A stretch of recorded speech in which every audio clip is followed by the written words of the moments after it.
Muito boa tarde a todos.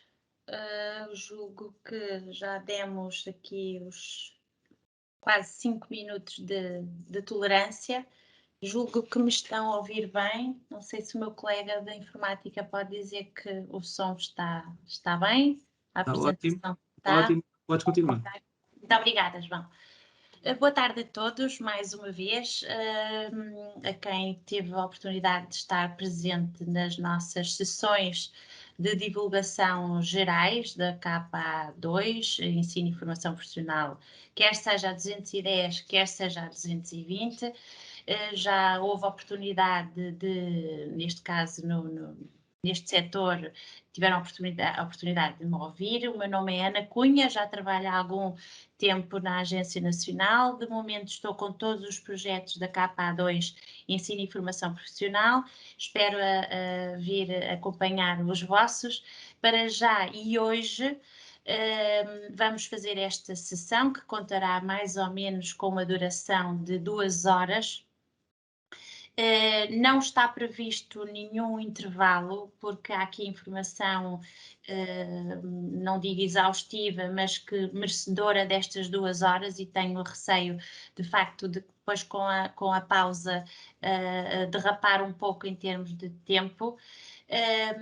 Vai incidir sobretudo em aspectos muito direcionados para a candidatura, já, uma vez que estamos pouco mais de um mês e meio, digamos, da deadline, e vou tentar explicar-vos desde a estrutura do programa, de um modo muito superficial, uma vez que já foi abordado nas sessões gerais. O programa Erasmus+, ao nível de um detalhe muito superior daquilo que é agora. Vamos focar-nos nas parcerias de cooperação, o que é que têm de saber antes de submeterem a candidatura, o que é que têm de saber ao preencherem a candidatura. Contudo, eu gostaria de dizer que, e percebemos todos perfeitamente o vosso nível de ansiedade em terem resposta já às vossas questões, que também possivelmente são as nossas. Não nos podemos esquecer que este convite 2022 é a primeira vez que o estamos a lançar sob um novo modelo de financiamento, que é isso, sobretudo, que difere das anteriores parcerias de aprendizagem, nomeadamente da KA 202 e da 220, com o modelo de financiamento com rúbricas. Isso vai deixar de existir. Talvez nos coloque a todos numa zona um pouco cinzenta, ou ser tudo permitido, mas com algumas zonas cinzentas em que muitas das vezes não sabemos aquilo que podemos, digamos, desenvolver e imputar nas despesas, que é isso que eu julgo que estará ainda muito por esclarecer e ainda muito por trabalhar. Portanto, não só não é novo para vocês, como para nós técnicos da agência vai ser a primeira vez que vamos lidar com este tipo de modelo de financiamento. Esta é uma das oportunidades que têm de me ouvir enquanto representante da KA2, VET, do Ensino e Formação Profissional. No entanto, sintam-se inteiramente à vontade para me questionarem por mail, por telefone, quaisquer outras dúvidas que entre hoje e a data limite de apresentação de candidaturas venham a surgir, todas essas questões, essas dúvidas, essas inseguranças. E também no fim da apresentação vou passar as datas, outras datas, em que serão pequenos momentos em que podem inscrever-se e vir aqui enfim, neste formato virtual, que não é todo desejado, colocarem as vossas dúvidas sobre as candidaturas. Vão ser chamadas as horas Erasmus. Vão ser alguns dias, algumas horas, que vou passar no fim da apresentação. Portanto, aquilo que não virem respondido aqui é muito importante, uma vez que já têm à partida uma visão geral sobre o programa Erasmus, vão ter agora esta visão mais específica. e vão ter essa oportunidade de, ou desenvolverem a vossa candidatura, o preenchimento da candidatura, terem essas horas Erasmus onde vão realmente ter essa oportunidade de esclarecimento das vossas dúvidas. Paralelamente a isso, podem e devem colocar as vossas... É sempre... Pois então é este formato virtual que muitas das vezes acontecem em direto.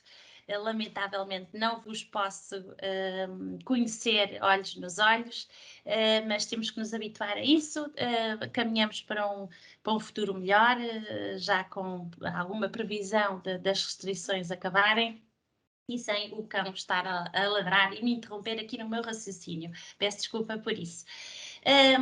Como disse, podem e devem colocar as vossas questões no Padlet, que já está ativo, que como sabem não há possibilidade de trocarmos verbalmente, com muita pena minha e vossa certamente, as questões que vos forem surgindo ao longo da apresentação do meu PowerPoint, mas coloquem as vossas questões no Padlet. A minha coordenadora, chefe de equipa, Isabel Joaquim, sei que está aqui a ouvir-me, a ouvir-nos, e responderá dentro do conhecimento que todos nós temos sobre esta nova ação, responderá por escrito às vossas questões em simultâneo. No entanto, se alguma questão não ficar respondida, nós, assim que terminarmos a nossa sessão, quanto muito nas próximas horas, iremos dar resposta a todas as questões, porque vamos reunir também nós, técnicos, e vamos aferir qual a melhor resposta, até consultando alguma documentação que já temos disponibilizada pela Comissão Europeia, e contamos dar-vos respostas o mais fidedigno possível àquilo que também nós sabemos, e por isso não se sintam de facto inquietos, porque não vão ficar sem resposta, ok? Pronto, vou dar início à apresentação, falando-vos um pouco sobre a estrutura do programa, se bem que muitos de vós já a conhecem, mas queria vos dizer que este programa Erasmus+, para um quadro comunitário desde 2021 a 2027, é constituído pelas duas grandes ações-chave, a ação-chave 1, mobilidade, e a ação-chave 2, das parcerias, nomeadamente cooperação entre organizações e instituições, KA2. Tanto uma ação-chave como a outra que estamos aqui a falar são ações descentralizadas e, por isso, geridas pela nossa Agência Nacional, Erasmus+, Educação e Formação, sediada em Lisboa, porque, como sabem, temos uma outra agência para a juventude que também está com sede em Braga. Para já, vamos falar sobre as nossas ações. Não vou focar na ação-chave 1. Em simultâneo, também estão a haver outras sessões de divulgação da ação-chave 2, do ensino escolar e adultos. Aqui é a formação profissional para o caso de alguém estar erradamente inscrito no setor. Por favor, vejam se é aqui que querem estar comigo. Aquilo que vos queria dizer relativamente à ação-chave 2, como sabem, as parcerias para a cooperação estão divididas nas parcerias de cooperação KA220, a bolinha vermelha, e as parcerias de pequena dimensão KA210. Está aqui um erro, peço desculpa, a parcerias de pequena dimensão vai ser abordada numa outra sessão, que, como sabem, será no dia 10 de fevereiro. Para já, hoje, vamos nos focar na KA220. Depois há todas as outras parcerias que não são geridas por nós, como as parcerias para a excelência, as parcerias para a inovação, os projetos orientados para o futuro e o reforço da capacidade do ensino superior e também do ensino e formação profissional. Todas estas ações, a cinzento, são geridas por Bruxelas, pela agência executiva. Ora, quem se pode candidatar a uma parceria de cooperação? São todos os Estados-membros da União Europeia, os 27, os países terceiros associados ao programa. Quem são eles? Liechtenstein, Islândia, a Noruega, Turquia, Sérvia, República da Macedónia do Norte. E ainda os países terceiros não associados ao programa. toda esta, digamos, especificidade em termos de que países, a que setores é que se podem candidatar, se há ações específicas que têm alguns critérios, tudo isto, para já foi falado nas divulgações gerais e depois não se esqueçam, por favor, sempre da vossa Bíblia, a nossa Bíblia, que é o guia do programa Erasmus+. Tudo isto está devidamente discriminado e específico, portanto, consultem quais, neste caso, os parceiros, os vossos parceiros, que podem e devem ser elegíveis para participar numa candidatura à KA 220. O que é que devem saber antes da candidatura? Eu não sei se há aqui instituições que não dominam estes conceitos, não sabem tampouco o que é o programa Erasmus+, é perfeitamente natural que não o saibam e se for o caso, vou tentar explicar, se bem que realmente já tivemos o nosso foco em anteriores sessões, mas e haverá outros participantes, eu sei que sim, porque já havia alguns nomes aqui inscritos, que já sabem o que é perfeitamente o registro no OID, o tal registro das organizações. Eu vou tentar explicar assim de um modo não muito cansativo tudo aquilo que têm que fazer. Como sabem, para terem uma candidatura Erasmus, seja a que ação-chave for, têm que ter um número, como se fosse o nosso bilhete de identidade, o nosso cartão do cidadão, para que possamos, com esse número, registar-nos e, a partir daí, podermos passar, digamos, à candidatura. Para isso, há aqui 4 etapas fundamentais. Proceder à inscrição no portal do Registro das Organizações, verificar a conformidade com os critérios do programa, verificar as condições financeiras e operacionais e ainda, em último, preencher e submeter o formulário de candidatura. Como é que procedem à tal inscrição no portal do Registro das Organizações? Isto para instituições que não têm OID. Quem tiver o OID já sabe, o OID que é o tal número que com isso podem preencher o formulário, têm de passar por estes passos. Portanto, quem não tem, é isto que tem que fazer. Proceder à inscrição. Como? Registar a vossa instituição no portal da Comissão Europeia. Acaba por ser este portal novo também que está disponível na nossa página da internet ou então numa plataforma criada pela Comissão Europeia. Ou vão à da Comissão ou vão realmente também a um link que está na nossa página da internet. Aqui em organizações, o que é que têm que fazer? Registá-la primeiro através do preenchimento de alguns dados, que não é difícil, aliás, há aqui também um manual que vos ajuda a registar dados da instituição, representante legal, têm de mais para a frente fazer aqui um registro da organização e neste caso no Erasmus+,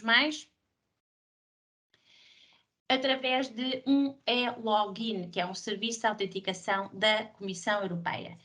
Como põem aqui o vosso e-mail, arranjam uma password, permite o acesso a várias plataformas geridas pela Comissão através das credenciais que lhe forem associadas. Portanto, escrevem o vosso endereço de e-mail e, posteriormente, é-vos enviado para esse e-mail uma password de acesso. E está aqui a laranja o endereço.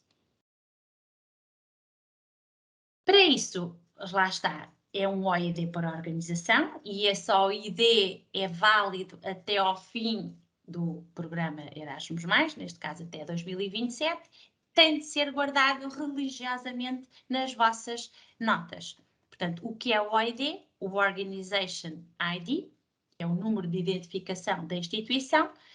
A AN do país da organização valida o OID e dá a indicação à Comissão Europeia que a organização está legalmente constituída e pode assim participar no programa Erasmus+, neste caso, submeter a candidatura à Agência Nacional. Nesta plataforma deverá indicar os dados relativos à organização para obter um número que inicia por E com mais 9 dígitos. Guardar religiosamente este número. Depois, devem verificar a conformidade com os critérios do programa. Quais são? Critérios de elegibilidade, onde ver, mais uma vez, no guia do programa Erasmus+, portanto, não se esqueçam, para além dos países elegíveis, todos os critérios estão devidamente discriminados no guia, em que, como, por exemplo, quem se pode candidatar, que tipo de organizações são elegíveis para participar no projeto, participação de organizações parceiras associadas, sim ou não, é permitido, número de organizações participantes e respectivo perfil, quais as prioridades visadas, a duração do projeto, onde apresentar a candidatura, quando apresentar a candidatura. Portanto, há de facto aqui uma série de quadros nesse guia que vos explica todas as vossas dúvidas em termos do antes da candidatura, se estão em condições de se candidatarem. Logicamente, se o projeto não cumprir algum dos critérios de elegibilidade na fase da candidatura, será rejeitado sem prosseguir para a avaliação de qualidade externa. Também os critérios de exclusão devem ser confirmados no guia do programa Erasmus+, na parte C. Certificar que não se encontra em nenhuma das situações indicadas no guia, os candidatos a subvenções da União Europeia terão de fornecer uma declaração sobre compromisso de honra, o tal DO que vocês vão encontrar no formulário de candidatura. Esta declaração constitui uma secção específica ou um anexo do formulário de candidatura. Se também o candidato não cumprir com estes critérios, portanto, será excluído da participação em convites à apresentação de candidaturas, se realmente cumprir com uma dessas situações de exclusão. Um outro aspecto bastante importante e cada vez mais notório, com um foco bastante importante, coisa que não acontecia há alguns anos atrás, mas também se percebe o porquê desta imposição da Comissão Europeia, são as condições financeiras e operacionais de uma instituição. A Agência Nacional avalia a vossa condição em termos de acessibilidade e em termos de viabilidade e em termos das condições que podem dar à agência e as garantias que podem dar à agência, neste caso, porque é a agência que dá o financiamento, em como reúnem todas essas condições para que possam efetivamente se candidatar a uma subvenção, gerindo-a de um modo bastante eficiente e eficaz e que leve, ao fim e ao cabo, os resultados a que se propõem candidatar até ao fim, mediante esse financiamento que recebem. A avaliação da capacidade financeira é, como disse, uma exigência da Comissão Europeia para a atribuição de subvenções, aplicando-se a todas as instituições detentoras de projetos aprovados com montantes superiores a 60.000 euros, exceto nos seguintes casos, isto é, não são alvo dessa avaliação da capacidade financeira e operacional os organismos públicos, entidades que tenham mais de 50% do financiamento proveniente de fundos públicos, e isto é muito notório no setor do ensino e formação profissional, nomeadamente com as escolas profissionais, não são considerados financiamento público os recebimentos de entidades públicas que envolvam uma contraprestação específica ou as receitas provenientes dos acordos de cooperação ou contratos. E queria passar um vídeo, vou com isto ainda, depois temos mais uns slides, que o nosso departamento financeiro acabou por fazer para nós, para vocês ouvirem um pouco a importância que este cumprimento com estas condições financeiras tem posteriormente, porque aquilo que muitas das vezes acontece, infelizmente e cada vez mais, é que a instituição prepara todo o processo de candidatura, a candidatura é aprovada, a candidatura está em condições de vir a ser aprovada, mas depois de realmente essa verificação e essa avaliação da vossa capacidade financeira através da demonstração de resultados, dos balanços e todos os documentos contabilísticos, o que tem acontecido é que a candidatura, apesar de ter uma excelente pontuação, não pode ir para a frente com a sua ideia de candidatura e não pode ser financiada, porque aquilo que acontece é que não reúnem essas condições, não conseguem apresentar garantias bancárias, o que é uma chatice. Por isso, o grande foco também desta parte de saber antes da candidatura é este. Eu vou passar este vídeo, são 7 minutos, peço a vossa atenção e quaisquer dúvidas que tenham, podem colocar no Padlet, mas também será o departamento financeiro, caso não saibamos responder já, a dar-nos também estas, as melhores respostas em termos contabilísticos para todos os candidatos. Eu vou pedir ao João para ver se, depois de eu clicar, se ouvem o vídeo.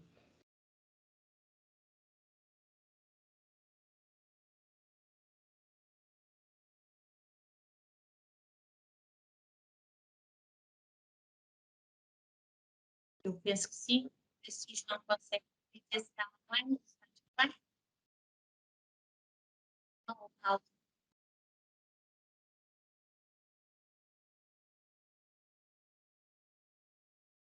Não, Ana, não estamos a ver, mas se não se conseguir ver, não tem problema, disponibilizaremos no Padlet o link e podem ver mais tarde. Ana, basta arrastares o teu Chrome para dentro, para o ecrã que estás a partilhar. Se arrastares a janela do Chrome para o segundo ecrã, ele vai surgir aqui. Agora perdi-me, mas eu vou tentar. Portanto, estás a dizer o quê? Para arrastar? Para arrastares o teu ecrã, o teu Chrome, ou o Edge, não sei qual é que estás a utilizar, para o ecrã que estás a partilhar. Bom, eu fiz tal e qual como o João me disse, que já tinha o tal som. Partilhaste a tela ou partilhaste ecrã? Partilhei a tela. Partilhaste a tela ou estás a partilhar o teu PowerPoint? Exato. E ao clicar no link, o som estava ativado. O som nós vamos conseguir ouvir, mas não vamos conseguir ver o vídeo. Pois, então se calhar vamos pôr o vídeo no Padlet e as pessoas possivelmente já conseguem ouvir, certo? E vão conseguir assistir. Bom, então vou continuar com a apresentação, está bem, Paulo? Paraste a partilha, vê lá. Sim, sim. Só um bocadinho. Já está. Já está. Já está? Já.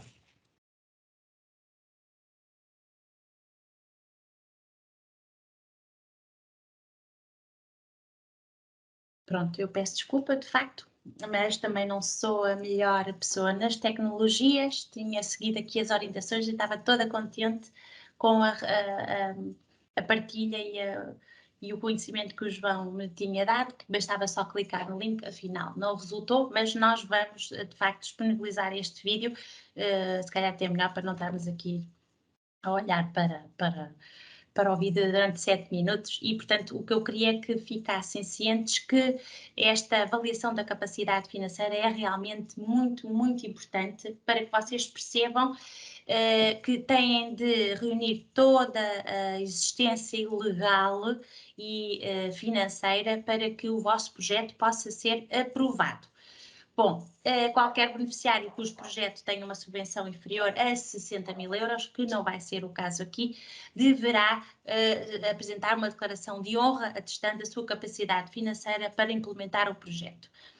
Existem diversos rácios financeiros do coordenador do projeto a serem analisados mediante diferentes indicadores e julgo que também no Padlet está a interpretação desses rácios mediante os balanços, mediante as demonstrações de resultados e estão lá os cálculos em termos contabilísticos que dominarão certamente melhor do que eu, do que nós técnicos e, portanto, quaisquer que sejam as dúvidas, para já leiam, vejam no Padlet que está lá esse Word e qualquer dúvida que tenham, ou escrevem aqui ou dirigem as questões para mim ou então dirigem mesmo para o Departamento Financeiro da Agência Nacional. Aquilo que vos queria dizer é que a análise é feita segundo alguns documentos financeiros, daí surge a interpretação de resultados que nos indica a sua viabilidade financeira. Quando o resultado obtido é fraco, a Agência Nacional aplicará medidas de precaução que variam mediante o valor, obviamente, dos projetos e das ações. Subvenções superiores a 200 mil euros, que será certamente aqui o caso, é solicitada uma garantia bancária. E é aqui muitas vezes que reside o problema. Mas pronto, já foquei este aspecto e fiquem aí de facto na vossa cabeça que este aspecto é muito importante de ser assegurado antes de submeterem a candidatura. Vamos ao formulário. E como é que se preenche esse formulário ou como é que se acede a esse formulário? Através do site da Agência Nacional Erasmus+, que como sabem é www.erasmusmais.pt, onde aqui em Erasmus+ 2021-2027, vão ao separador cá em cima das candidaturas, clicam a candidatura. Da candidatura leva-vos para aqui, para esta parte do Erasmus+, da extranet Erasmus+, 2021-2027 e encontram aqui 3 opções. O guia do programa Erasmus+, que tem em português e em inglês, a versão original obviamente é em inglês, mas há uma boa tradução para português e que nos ajuda a todos a muitas vezes perceber alguma terminologia mais aplicada ao programa. O convite à apresentação de propostas, pronto, quando é que foi lançado o convite, e ainda, e muito importante, esta plataforma Erasmus+. E é nesta plataforma Erasmus+, tal e qual como aqui vos indica, que encontra toda a informação e recursos necessários para se candidatar a uma subvenção Erasmus+, ou para seguir o seu projeto, neste caso da ação chave 2.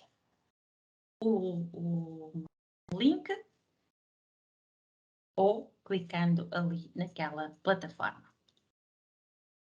Na plataforma Erasmus+, vamos selecionar o quê? Aqui em oportunidades, conforme vem aqui com a bolinha do lado esquerdo, a vermelho, oportunidades e Erasmus+. Vamos clicar aqui. Ao clicarmos no Erasmus+, vamos ter múltiplas opções de acordo com os setores a que nos queremos candidatar. Neste caso, se querem candidatar à ação chave 2, Vocational Educational Training, vamos clicar aqui, nesta bolinha vermelha, e passamos de imediato para a KPA 220 VET. Portanto, são estes os passos todos. Outra coisa que vos queria dizer, vamos disponibilizar esta apresentação para todos, portanto, não há necessidade de estarem a tirar notas, não há necessidade de estarem a tirar fotografias com o telemóvel, eu própria também faço isso quando estou mais atrapalhada, mas esta apresentação vai ficar disponível, portanto podem ir para a esquerda e para a direita as vezes que quiserem. Embora já tenha falado muito sobre os objetivos das parcerias de cooperação em janeiro, vou aqui fazer-vos um pequeno resumo para que as pessoas que não tiveram essa oportunidade possam resumidamente perceber o que são estas parcerias de cooperação. De um modo geral, o principal objetivo destas parcerias é, de facto, permitir que as organizações e a relevância das suas atividades desenvolvam e reforcem as suas redes de parceiros, aumentem a sua capacidade para operar em conjunto a nível transnacional, fomentando a internacionalização das suas atividades. Para quem se recorda, eu costumo sempre dizer isto, de há alguns anos atrás, havia a ação Parcerias Multilaterais de Aprendizagem, um pouco semelhante a esta ação, nomeadamente o quê? O mecanismo de financiamento baseado em lump sums, isto é, com base num montante fixo. E é esta a grande diferença face às antigas parcerias inclusive de 2021, que, como sabem, ainda funcionava com o modelo de financiamento através de rúbricas.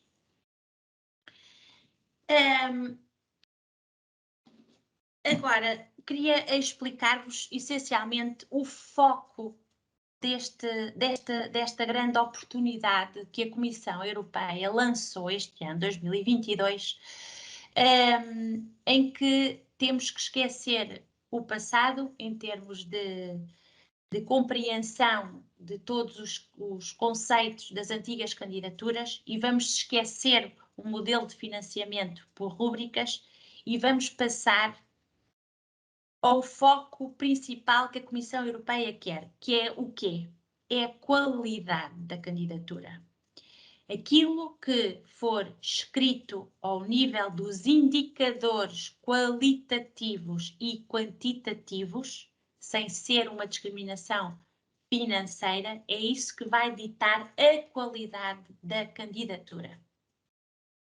Nas parcerias de cooperação, e peço desculpa isto de estar em inglês, mas quis mesmo fazer um copy-paste de um documento que também tivemos acesso e que nos explica muito bem e faz de facto esta diferença. E é aquilo que vos queria dizer. Nas parcerias de cooperação, na descrição do projeto, deve fazer uma distinção entre um pacote de trabalho dedicado à gestão do projeto e os outros pacotes de trabalho para a implementação das atividades do projeto. A dotação orçamental entre o pacote de trabalho para a gestão do projeto e os outros pacotes de trabalho deve ser indicada no formulário de candidatura. Cada projeto deve incluir um pacote de trabalho padrão para a gestão de projetos e pacotes de trabalho adicionais para a implementação do projeto. Portanto, aqui há dois focos principais. A gestão do projeto, a azul, em que contém o quê? Uma metodologia de projeto, a organização da parceria, a gestão do orçamento e ainda um calendário. E do outro lado, os tais work packages, onde devem conter os objetivos, as atividades e os resultados e os tais indicadores quantitativos e qualitativos. A descrição do pacote de trabalho de gestão de projetos deve incluir tudo aquilo que está do lado esquerdo, que tal metodologia de gestão de projetos, com uma distribuição clara de tarefas pelos parceiros e aspectos financeiros que cada um deles vai receber. Um cronograma detalhado com marcos e principais resultados e o sistema de monitorização e de controlo, bem como as ferramentas implementadas para garantir uma implementação oportuna das atividades do projeto. O pacote de trabalho de gestão de projetos pode representar no máximo do orçamento em 20% e não exige a indicação de objetivos específicos, pois considera-se que contribui horizontalmente para todos os objetivos do projeto. A descrição de cada um dos outros pacotes de trabalho deve incluir as seguintes informações. Reparem que a candidatura resume-se a isto: gestão do projeto e os outros pacotes de trabalho. E é nos outros pacotes de trabalho onde diz que a descrição de todos os work packages deve incluir uma referência aos objetivos específicos relevantes, ilustrar as atividades e resultados propostos e mostrar claramente como essas atividades estão a contribuir para a persecução dos objetivos. A descrição dos resultados esperados deve ser suportada por um sistema de indicadores quantitativos e qualitativos que permitem avaliar o desempenho do projeto e a relevância de cada atividade. E esta tabela vocês vão encontrar no vosso formulário de candidatura, em que têm que dar um título a cada work package, a cada pacote de trabalho, o budget alocado mediante o quê? É uma ideia, um cálculo mental que vocês fazem, não têm de apresentar quaisquer cálculos em função dos objetivos específicos, das atividades e dos resultados esperados, indicando uma estimativa do seu início e do seu fim.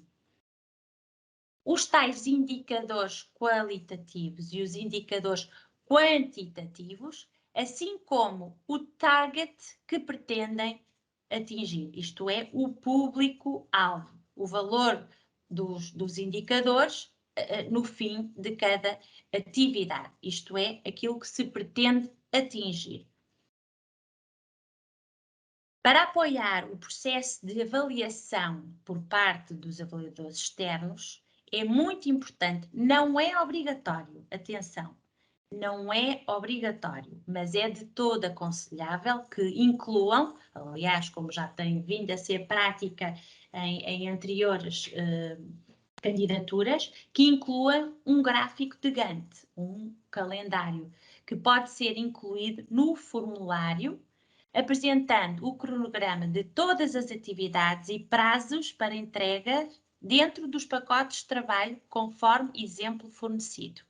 O gráfico pode ser complementado com uma parte descritiva.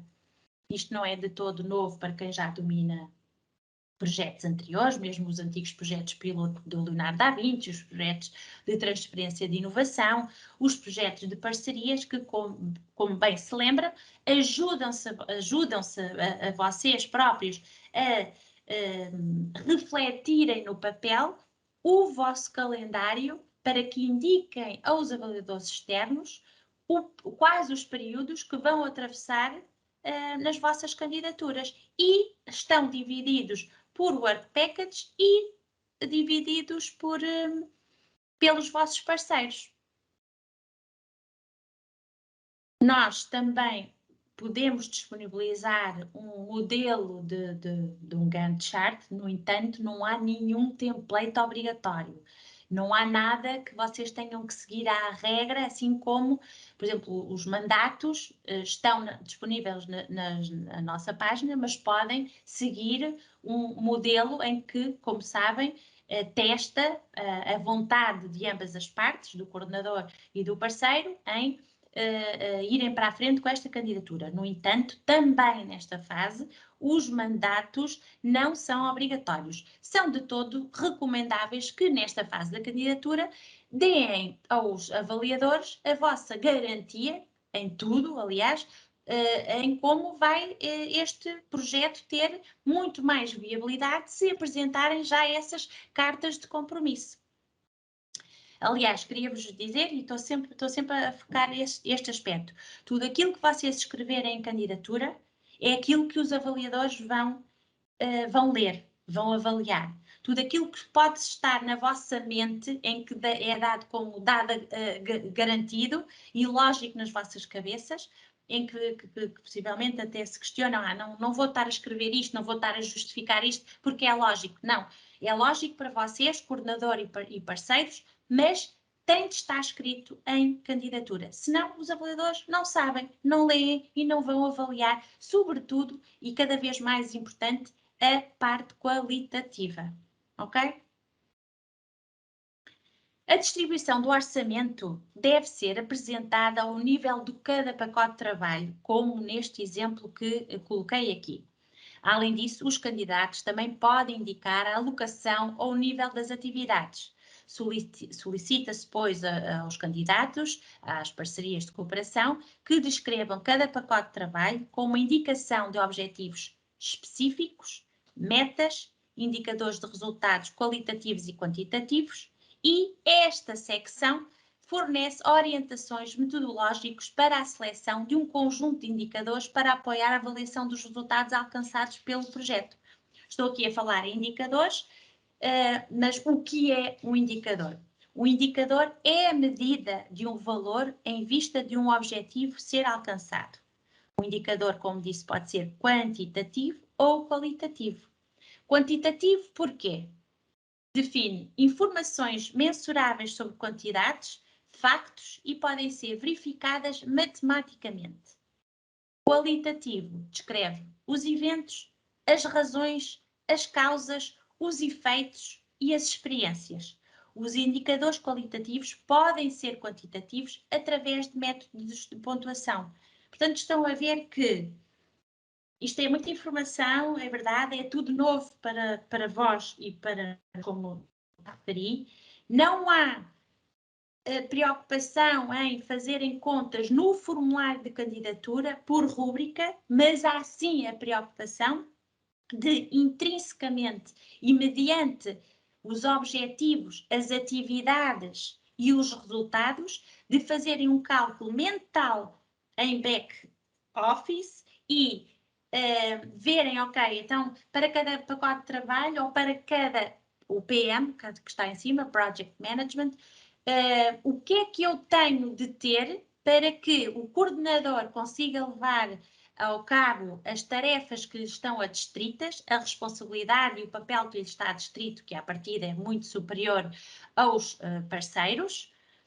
E como é que eu vou dividir isto? Ora, o parceiro 2 vai ter no Work Package uma responsabilidade e umas tarefas que, na nossa lógica, ele vai precisar, depois de somadas as viagens, as mobilidades, aquilo que querem fazer para divulgar o projeto, as horas dedicadas ao trabalho dos resultados de projeto que, como sabem, substituíram os IOs, os Intellectual Outputs. Não há mais essa terminologia, IOs esqueçam. Vamos falar em PR, Project Results. E, portanto, têm de mentalmente e atrás daquilo que vocês vão planificar em candidatura, dizerem ao avaliador que, de acordo com os índices de qualidade que aqui pomos na candidatura, nós vamos precisar deste orçamento.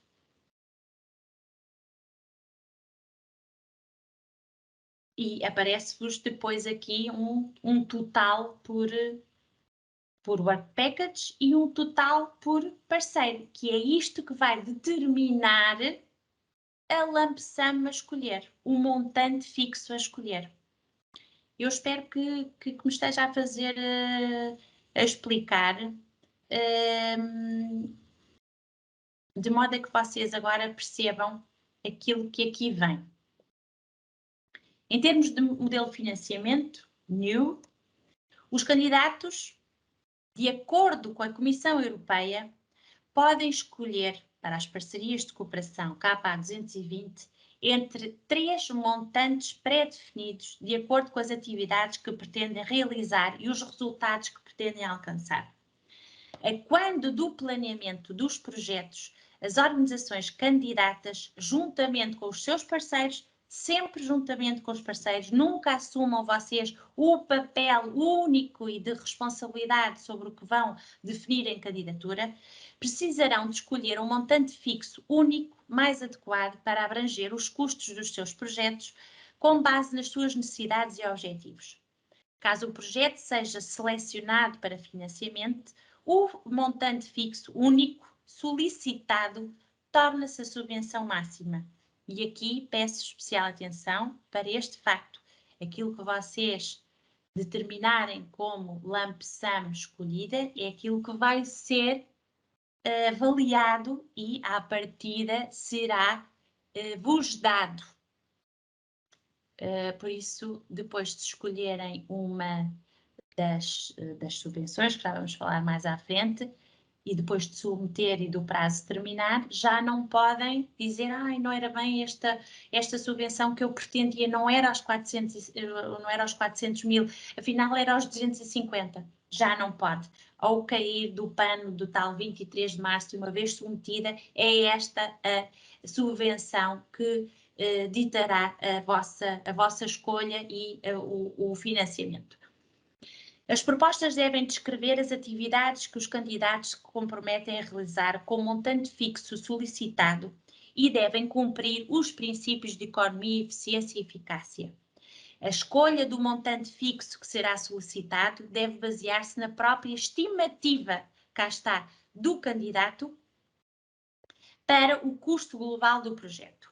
A adequação do número, do âmbito e da complexidade das atividades propostas do projeto ou o montante solicitado, juntamente com a sua pertinência para os objetivos do projeto, serão elementos importantíssimos da avaliação de qualidade, em conformidade com os critérios de atribuição acima descritos, e já vamos falar sobre eles.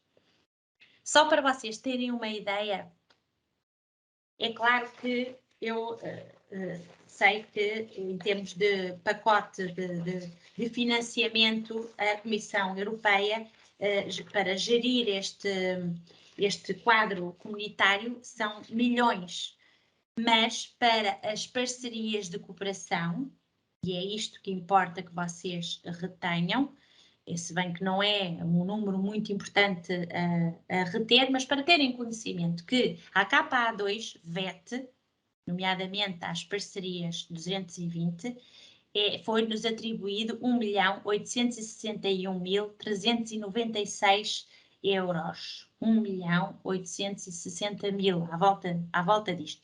E para as parcerias de pequena dimensão, só 535.593. Portanto, aqui importa reter que temos para esta ação a atribuição de 1.860.000. Aquilo que vos queria dizer é que, embora a Comissão Europeia dê possibilidade de 3 lump sums, a Comissão Europeia este ano diminuiu um pouco a verba da ação-chave 2, uma vez que a aposta na ação-chave 1, peço desculpa, da mobilidade, é maior no sentido de motivar a mobilidade. E isto tudo é decorrente da situação pandémica em que vivemos. Porquê? Todos nós temos agora muito receio em viajar, não só ao nível pessoal, como também ao nível profissional, e cá está para o desenvolvimento do programa Erasmus+, e dos vossos projetos, isso não foge à regra, e portanto é uma aposta da Comissão Europeia dar maior financiamento à ação-chave 1 em detrimento da ação-chave 2. Por essa razão, e por isso é que aqui está a vermelho, a Agência Nacional decidiu que só vamos atribuir o financiamento a 2 categorias, 250.000 euros e 400.000 euros. E já vamos falar disto mais à frente, não nos focando apenas no aspecto financeiro. Queria-vos dizer que uma duração de um projeto KA 220 pode ir de 1 a 3 anos, isto é, de 12 a 36 meses. O número de parceiros são 3, de 3 países diferentes, não tem número máximo, e são aqueles países elegíveis no programa, que vos mostrei nos primeiros slides.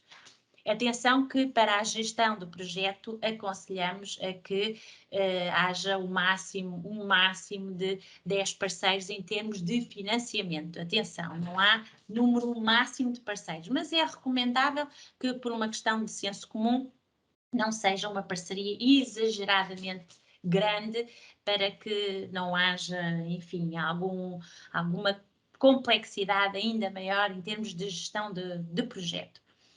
As prioridades, não falei nas prioridades horizontais, nem falei nas prioridades específicas, porque isso já foi uma matéria bastante teórica abordada nas sessões anteriores, mas já sabem que, em formato de candidatura, têm que escolher pelo menos uma prioridade horizontal e uma prioridade específica VET. Atenção que isto está tudo no guia Erasmus+.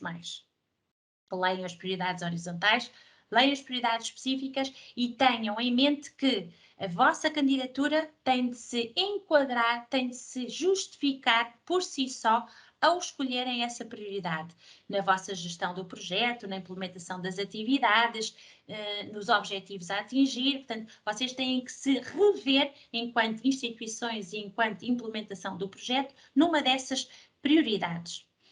E o início do projeto, embora a candidatura venha a ser como deadline o 23 de março e venha a ser elegibilidade, depois temos que fazer a avaliação das candidaturas, só lá para julho, agosto é que vos dizemos se a candidatura vai ser financiada ou não, e que o projeto pode dar início só a partir do dia 1 de setembro deste ano, até 31 de dezembro. Portanto, têm ali 3 meses que têm de dar início ao vosso projeto. Consoante a data de início, contam os 12 meses ou os 24 meses ou os tais 36 meses, está bem? Normalmente são estas as durações mais específicas. Pronto, é assim, resumindo, e embora existam 3 categorias de lump sum, no caso do VET, não vamos aprovar projetos na lump sum de 120.000 euros, mas apenas nas categorias de valor mais elevado, como atrás já referi, não devendo os candidatos VET selecionar a lump sum de 120.000 euros. Como digo, tudo isto decorre da situação pandémica e mais. É uma informação que queremos mesmo que tenham presentes e estejam conscientes. Não é de toda a situação desejável, não é nada, espero que não seja nada desmotivante, pelo contrário, apostem sobretudo na qualidade das vossas candidaturas, mas temos que vos passar esta informação. Vamos só financiar este ano, 4 projetos com a subvenção de 250 mil euros e 2 projetos com a subvenção de 400 mil euros. É uma informação que queremos muito divulgar para que seja tudo transparente e para que tenham noção que a aposta na qualidade tem de ser mesmo o foco deste convite à apresentação de propostas. Como criar um projeto? Quais as etapas fundamentais nas parcerias de cooperação? Planeamento, preparação, execução e acompanhamento. Ao nível daquilo que vocês prevêem implementar em termos de atividades, a preparação, como é que vai ser feita entre a parceria, o que é que têm previsto em termos de mecanismos, de ferramentas, de documentos, o modo como foi publicitada esta até a escolha dos vossos parceiros. Há pouco li ali uma pergunta de como procurar parceiros. Nós não temos nenhuma base de dados de procura de parceiros. Aconselhamos a que temos as plataformas de disseminação de resultados, em que estão lá projetos anteriores já publicitados, temos os nossos links das agências nacionais, temos algumas plataformas inclusivas disponíveis, que até podem servir, como por exemplo a School Gateway, que está mais vocacionada para o ensino escolar, ou temos a EPAL para a educação de adultos, mas até que podem resultar também numa procura de parceiros, consoante a vossa manifestação de interesses, ou até mesmo enviarem um e-mail para as agências nacionais respectivas e solicitarem alguma ajuda em termos de busca de parceiros. Em termos de execução fundamental, como é que vão levar a cabo as vossas atividades, os vossos objetivos, os vossos resultados e o acompanhamento que vão dar em termos de monitorização, as estratégias de comunicação, estratégias de monitorização que vão levar ao cabo entre toda a parceria para que possam, com sucesso, atingir os resultados do projeto. Como sabem, não somos nós, Agência Nacional, que avalia as candidaturas, não são os técnicos que avaliam as candidaturas, não temos know-how específico em termos das temáticas abordadas pelas vossas candidaturas. O nosso papel é, de facto, gerir a candidatura até ao relatório final, mas é um painel de peritos externos que o fará. Normalmente, uma candidatura é avaliada por 2 peritos externos à agência e eles vão se debruçar em diversos critérios de atribuição, segundo uma ponderação a cada um deles. Como sabem, no mínimo, uma candidatura só é aprovada se tiver 60 pontos em 100. Terão de obter pelo menos metade da pontuação máxima em cada uma das categorias dos critérios de atribuição supracitados. São os chamados thresholds, para quem já domina alguma terminologia no âmbito das candidaturas Erasmus+. Quais são esses critérios de atribuição? Relevância do projeto. Quantos pontos máximo poderá ter na vossa candidatura? 25? Qualidade da concepção e da execução do projeto a atribuir um máximo de 30 pontos. Qualidade da parceria e dos mecanismos de cooperação, 20 pontos. E ainda o impacto, 25. Tudo somado dá os tais 100. No mínimo, 60 pontos têm de ter em cada critério de atribuição. Como as casas decimais não são aplicáveis na avaliação desta ação, a pontuação mínima para esses critérios é arredondada para 12 pontos. Relevância do projeto. Vou-vos falar agora um bocadinho sobre os critérios de atribuição. Isto está tudo no nosso guia. Mais uma vez, aqui fazemos apenas um resumo. Em que é que consiste esta secção da vossa candidatura? Em que medida a candidatura é relevante para os objetivos e prioridades da ação? Até que ponto o perfil, a experiência e a atividade das vossas organizações parceiras são relevantes para a área de intervenção do projeto? Muitíssimo importante, e por isso é que vocês as escolheram e têm que justificar devidamente essa escolha, essa opção. Até que ponto a proposta se baseia numa análise de necessidade genuína e adequada? Isto é sempre, vocês já sabem, dos projetos comunitários têm que, e não só, mas neste tipo de projetos, tem de haver uma análise de necessidades que justifique a procura deste financiamento para que possa colmatar estas lacunas encontradas no seio da parceria. Em que medida a proposta é adequada para criar sinergias entre os diferentes domínios da educação, formação, juventude ou desporto? Ou tem um potencial forte impacto num ou mais desses domínios? Justificar muito bem o porquê da escolha, neste caso, do ensino e formação profissional. Até que ponto a candidatura é inovadora? Aqui o caráter da inovação sempre muito determinante. É complementar a outras iniciativas já realizadas pelas organizações participantes e em que medida é que o valor acrescentado a nível da União Europeia, através de que resultados que não seriam alcançados por atividades realizadas num único país. Mais uma vez, o justificar, o fundamentar o recurso ao programa comunitário Erasmus+. Temos um outro segundo critério, qualidade da concepção e da execução do projeto, com o máximo de 30 pontos. E o que é que os candidatos têm de explicar? Até que ponto os objetivos da candidatura estão devidamente definidos, são realistas e respondem às necessidades das organizações e dos seus grupos-alvo. Até que ponto a metodologia proposta é clara, adequada e viável. O plano de trabalho é claro, completo e eficaz. Inclui todas as fases apropriadas para a preparação, implementação e partilha dos resultados do projeto. Tem um custo-benefício adequado e usa recursos apropriados para cada atividade. E em que medida o projeto propõe medidas adequadas de controle de qualidade, acompanhamento e avaliação para garantir que a implementação do projeto seja de grande qualidade, concluída no prazo e dentro do orçamento. Eu julgo que todas estas condições fazem todo o sentido em termos do porquê, da sua razão e o modo como tem de ser justificado.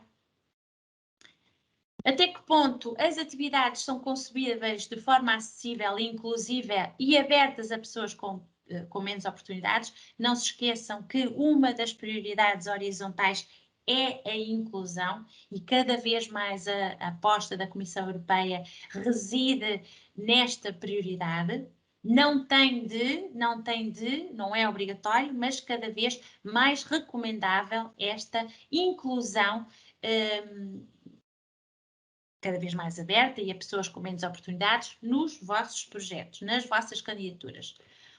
Até que ponto o projeto integra o uso de ferramentas digitais, uma outra prioridade, a questão da era digital, e métodos de aprendizagem para complementar as suas atividades físicas e melhorar a cooperação entre organizações parceiras.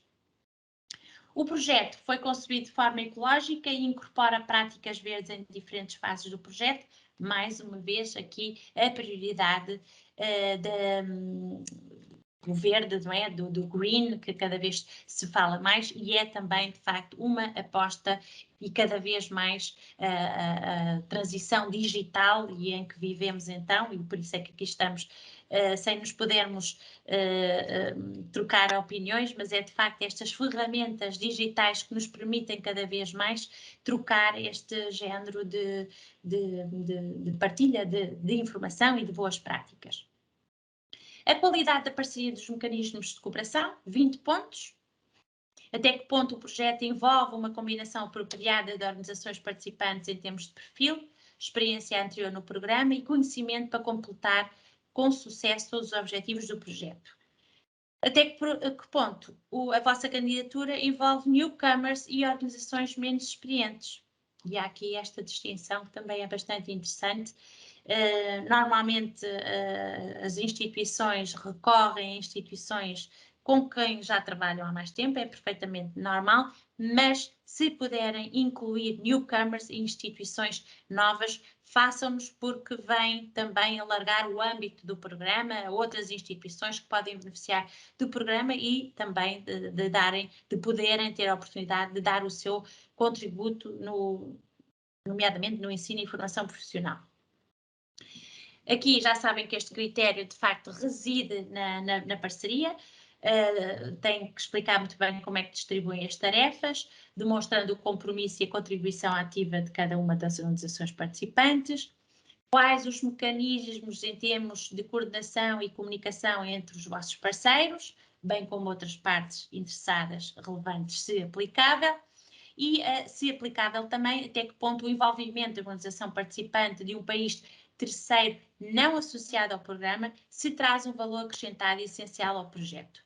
Se esta condição não for cumprida, essa organização participante será excluída da candidatura do projeto de avaliação, do projeto na fase de avaliação. E ainda, e por último, o impacto, que pode ter a pontuação máxima de 25 pontos.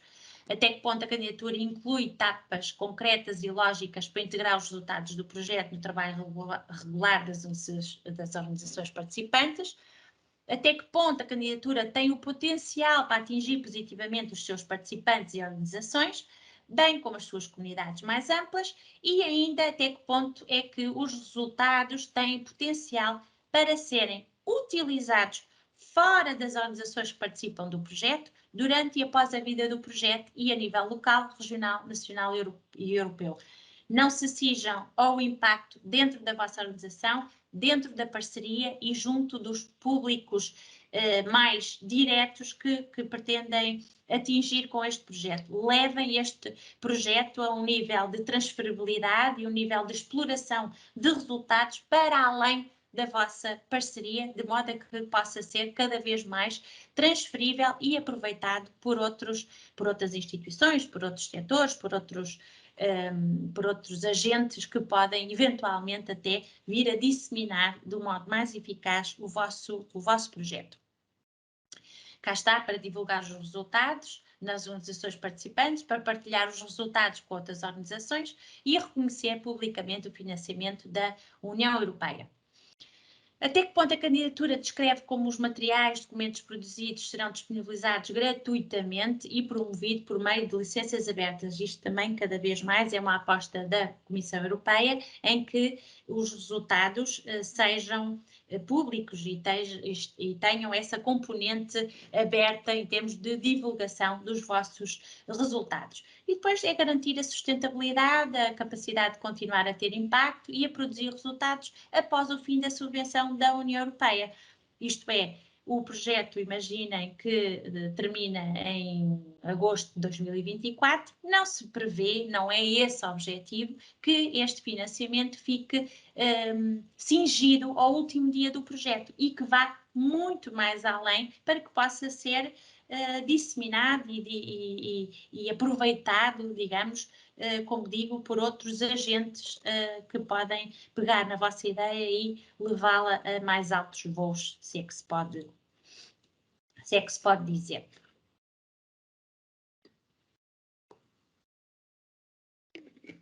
Este seria o momento da pausa, mas vou-vos pedir um bocadinho mais de paciência, porque vamos entrar agora aqui numa fase de vos poder mostrar o formulário de candidatura. Em sessões presenciais, tínhamos todo o gosto e vantagem em vos mostrar, de facto, o formulário de candidatura através de uma ligação à internet. Mas já percebemos, através daquele link que vos queria mostrar, que muitas vezes estes aspectos técnicos e informáticos não são fáceis de lidar e então queremos-vos, contudo, mostrar as várias secções do formulário de candidatura. E então optamos por fazer prints do formulário para que possam seguir quase todas as páginas do formulário. Não é fácil, se calhar até através de visualização, mas convido-vos também a pegarem no formulário, se não hoje, nos próximos dias, abram um formulário, tentem explorar.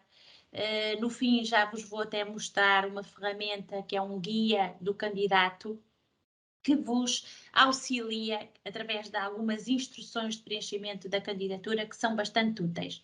Quaisquer questões que não dominem e que não saibam o que é que hão de responder, mediante toda aquela parte também narrativa e qualitativa que vos fiz chegar, e espero que tenha ficado, sobretudo, ciente nas vossas cabeças e na minha também, que o enfoque é qualidade. São os tais indicadores qualitativos e quantitativos, objetivos, atividades, resultados, que vai ser determinante para atingir a tal escolha da lump sum e que vai ditar o orçamento que vocês querem, ok?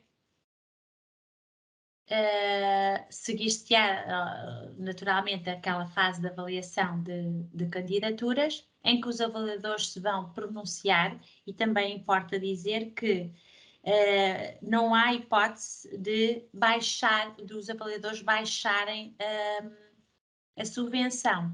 Isto é, não vão baixar de 400 mil para 250 mil, só porque acham que não justifica as tais atividades e toda a componente qualitativa. Não, aquilo que pode acontecer é ser rejeitada a candidatura porque não satisfaz aquilo que supostamente os avaliadores acham que o orçamento justifica toda aquela componente qualitativa. Portanto, não há esse downgrade para a subvenção abaixo, que neste caso seria de 400 mil para 250 mil, ok? Podem haver depois algumas observações que vos levem depois de futuro a reduzir a subvenção. Muito bem. Quando clicarem naquela altura do formulário de candidatura KA 220, não sei se recordam do último slide, em que tinha precisamente essa opção da KA 220, que é esta, a amarela em baixo, KA 220, Cooperation Partnerships in Vocational Education and Training, vão clicar aqui no Apply. Vamos nos candidatar. Como?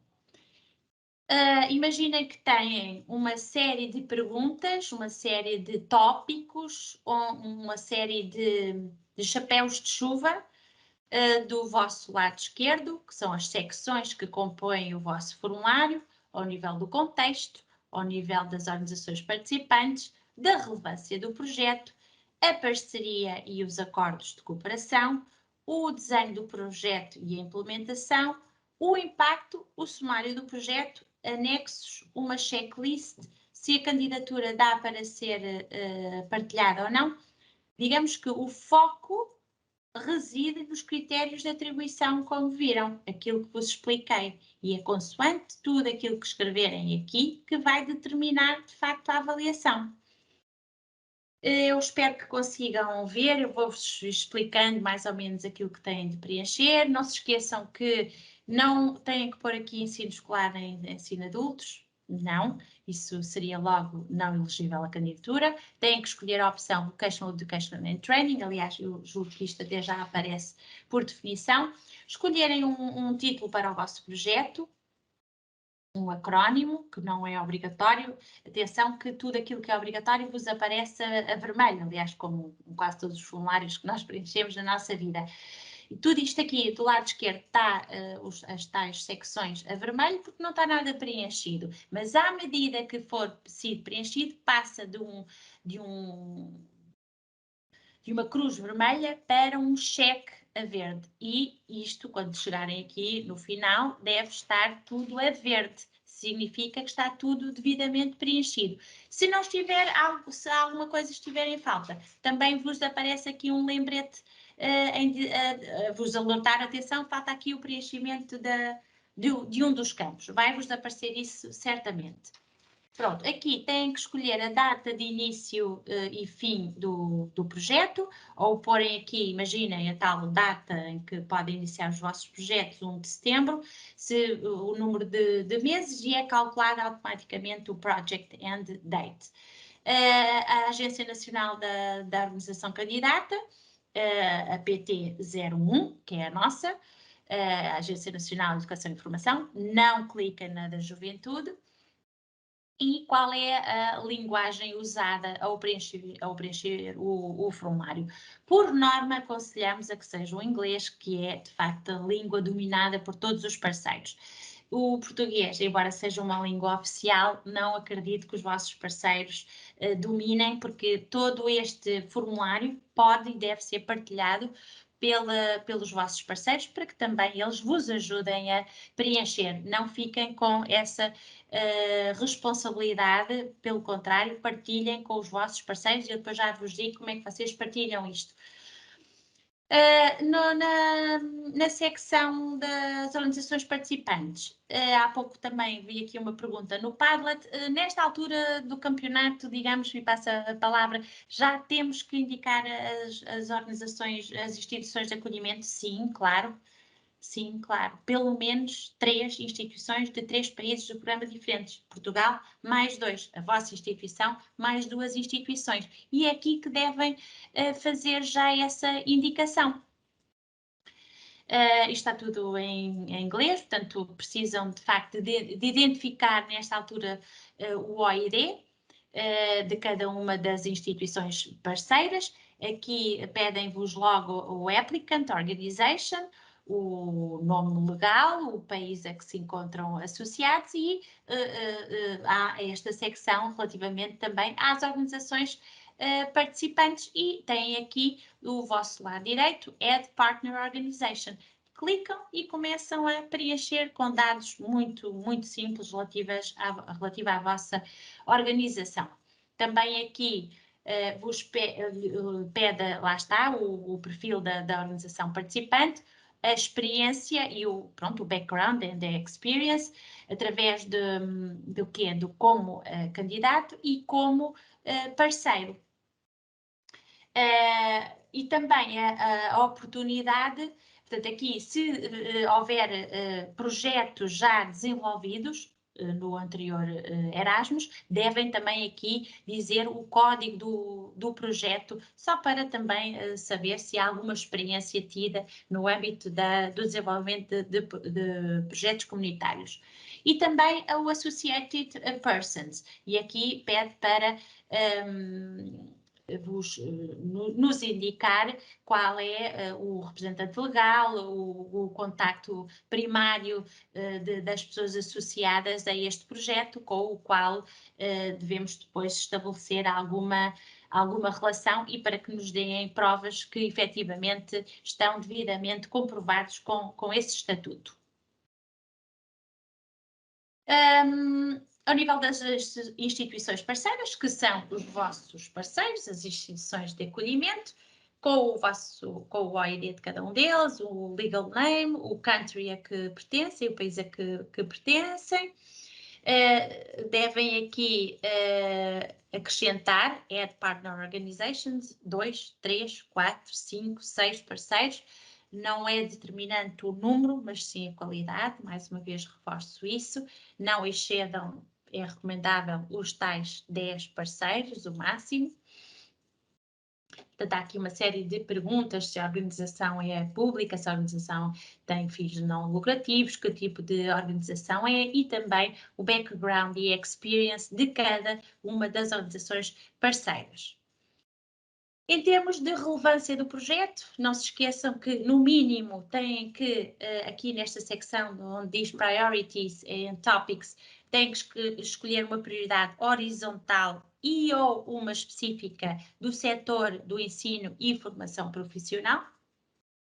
E portanto, lá está, pede-vos para selecionarem a mais relevante prioridade, de acordo com os objetivos do projeto. Se relevante, para adicionarem 2 outras prioridades. Em que medida é que o projeto vai ao encontro dessas prioridades selecionadas? e também para escolherem alguns dos tópicos que está aqui nesta Dropbox. Aqui pede-vos uma descrição do projeto, ou seja, a motivação do projeto e explicar o porquê do recurso ao financiamento. Portanto, tudo isto me parecem questões que já estávamos habituados até em anteriores formatos de candidatura. Aqui aumentei um pouco mais, porque isto não é fácil de vos mostrar, embora façamos o esforço para que, através deste modo, vos possamos dar indicação daquilo que devem escrever em candidatura e aquilo que é esperado de vós. E para isso não vos podemos realmente preencher a candidatura, mas damos desta maneira todas as indicações, ainda que bastante teóricas, de como poderem chegar a um preenchimento cada vez mais eficaz e são umas dicas, umas sugestões, não mais do que isso. Aqui na relevância do projeto, um dos critérios de atribuição, pedimos que na Project Description descrevam a motivação e o tal recurso ao financiamento, quais são os objetivos que gostariam de alcançar, assim como os resultados concretos que pretendem produzir, como é que esses objetivos estão linkados, estão relacionados com as prioridades que selecionaram anteriormente. O que é que faz com que a vossa proposta demonstre aos peritos externos que é inovadora? Como é que este projeto é complementar com outras iniciativas levadas a cabo pelas vossas instituições parceiras? As sinergias criadas entre os diversos setores e qual o impacto que tem nos mesmos? E o tal valor acrescentado dos resultados e das atividades levadas a cabo por cada país. Portanto, estão a ver que isto vai ao encontro daquilo que está descrito no Guia Erasmus+, em cada um dos critérios de atribuição. O formulário vai precisamente perguntar uma série de indicadores que vocês nos têm que dar, de modo a que os avaliadores externos consigam, com base nas vossas respostas, dar-vos a pontuação de acordo com os critérios de atribuição mencionados. Em termos de análise de necessidades, quais são as necessidades que pretendem endereçar ou indicar para implementar o vosso projeto, quais são os públicos-alvo da vossa candidatura, aqueles mais diretos, haverão outros indiretos, mas o target group do setor do ensino e formação profissional precisa de estar muito bem justificado, muito bem discriminado. Como é que pode identificar as necessidades da vossa parceria e dos respectivos públicos-alvo? How will this project address those needs? Portanto, como é que o projeto pode ajudar e pode endereçar e pode justificar esse financiamento para colmatar essas necessidades e essas lacunas sentidas por toda a parceria? Depois temos aqui estes acordos em termos de cooperação na secção também da parceria. Portanto, como é que foi, ao fim e ao cabo, criada esta parceria? Como é que, de certo modo, umas se complementam com outras? Qual o valor acrescentado da sua colaboração? O porquê da escolha, ao fim e ao cabo, de cada uma das instituições. Todas elas são diferentes, todas elas têm que ter um perfil diferente, ou convém ter um perfil diferente, não só ao nível da educação, mas sobretudo vocacionados para o mercado de trabalho, daí haver universidades, escolas profissionais, empresas que deem realmente este enfoque empresarial ao setor do ensino e formação profissional. Descrever os mecanismos de coordenação e comunicação entre todas as organizações participantes, assim como outros decisores políticos, e até o recurso a plataformas educativas, como, por exemplo, o School Education Platform, o eTwinning, o EPAL, portanto, se recorreram a algumas delas. Não se esqueçam que uma das chaves de sucesso do projeto é, sem dúvida, as ferramentas e as estratégias eficazes em termos de comunicação entre a parceria. Infelizmente, cada vez mais há reuniões de parceria presenciais, mas também há estas ferramentas tecnológicas que nos permitem ir também comunicando através de cada vez mais de reuniões online. Esperemos que, muito sinceramente, estes projetos de 2022, a partir de 1 de setembro, sejam realizadas maioritariamente presenciais, se não 100%, pelo menos encaminhamos para aí, não é? Hoje mesmo foi desbloqueada em termos de restrições de mobilidades entre todos os membros da União Europeia, portanto já é preciso só o certificado, não é preciso teste, não é preciso quarentena, portanto vamos acreditar que para os projetos de 2022 não vai ser necessário recorrermos a esta componente virtual. Em termos de gestão de projeto, o desenho do projeto e a sua implementação. Como é que será o progresso, as atividades que vão ser levadas a cabo, como é que vão ser monitorizadas, como é que vão ser acompanhadas, qual é o staff que vai estar envolvido e qual o tempo e a frequência dessas atividades de monitorização. Como é que vão assegurar os mecanismos de controle e gestão do orçamento durante a vigência do vosso projeto? Há planos de risco assegurados para quê? Para salvaguardar os atrasos, os conflitos que possam haver, as derrapagens em termos de orçamento. Portanto, há um plano B, há um plano de risco que está previsto em candidatura. Como é que vão assegurar as atividades? Lá está a parte da inclusão. Will you ensure that the activities are designed? Como é que as atividades estão desenhadas? In accessible and inclusive way, de que modo e os caminhos relativos à inclusão e à acessibilidade dessas pessoas com oportunidades inferiores. Como é que isso está previsto que seja levado a cabo? Está previsto que a candidatura use as ferramentas digitais, tal como há pouco disse, e métodos de aprendizagem para complementarem as atividades físicas de modo a melhorar a cooperação entre as organizações participantes. Portanto, lá está a componente presencial versus digital. How does the project incorporate green practices? Portanto, lá está uma das prioridades também, com a vertente tecnológica, se o projeto incorpora estas práticas ecológicas nas diferentes fases do projeto.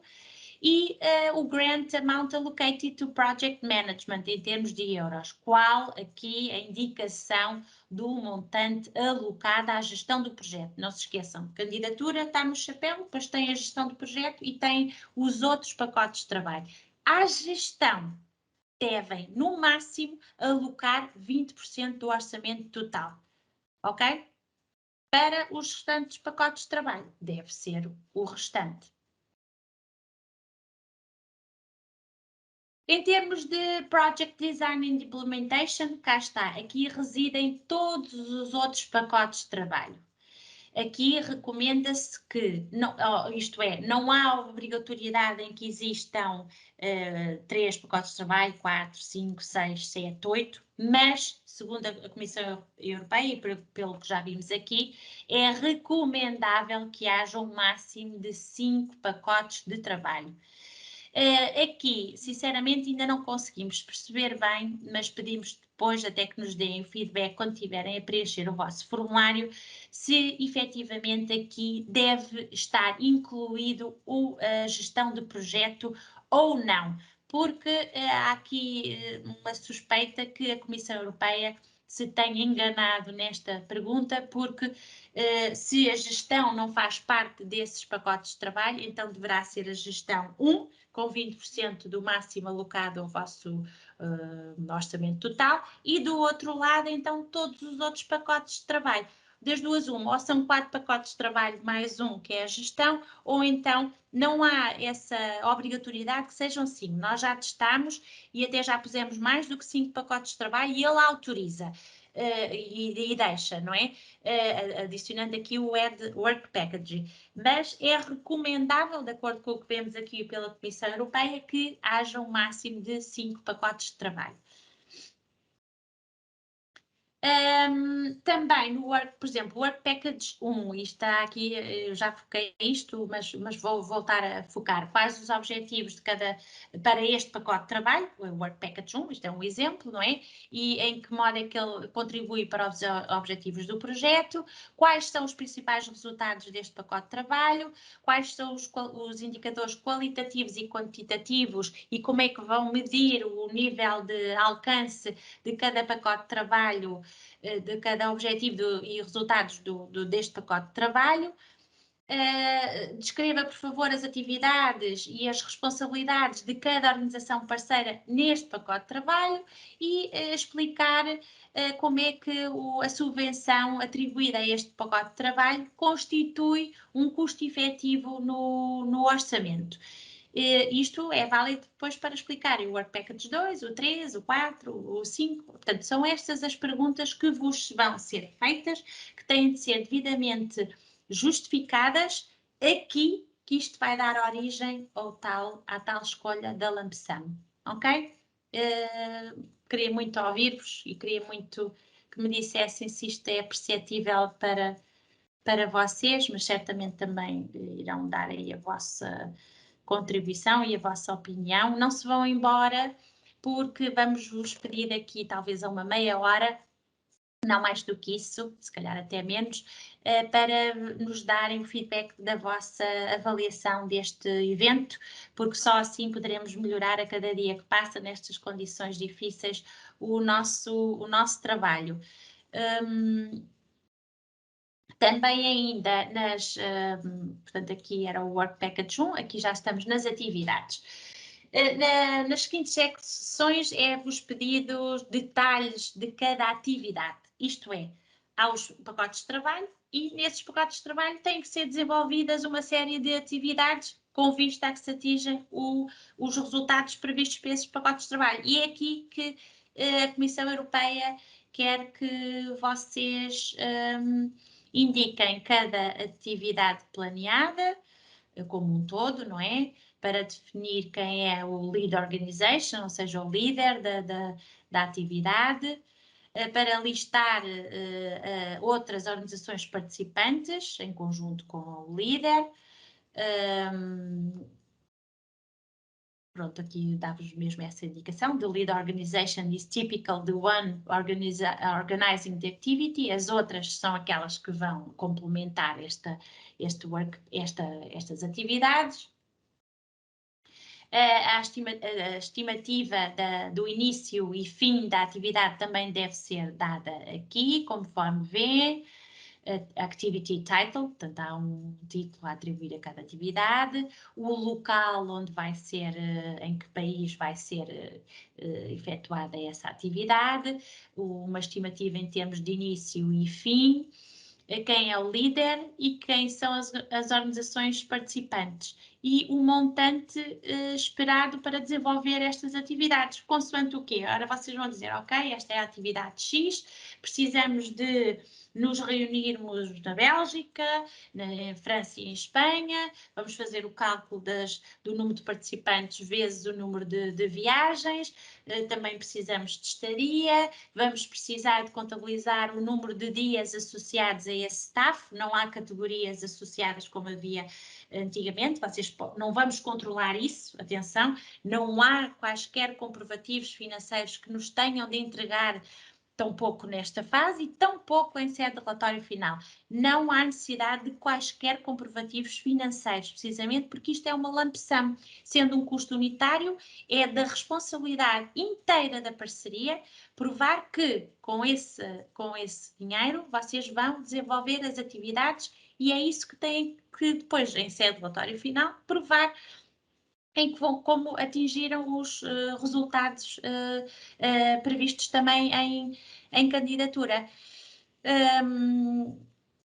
E também os resultados esperados. Depois há aqui um número de caracteres que vos permite aqui escrever qualitativamente e que vos dá oportunidade de explicarem com mais detalhe, para além das caixas que vos pedem essa informação, há a hipótese de explicarem estas atividades com um texto qualitativo que será alvo de leitura e de interpretação por parte dos peritos externos. Na descrição das atividades, o conteúdo,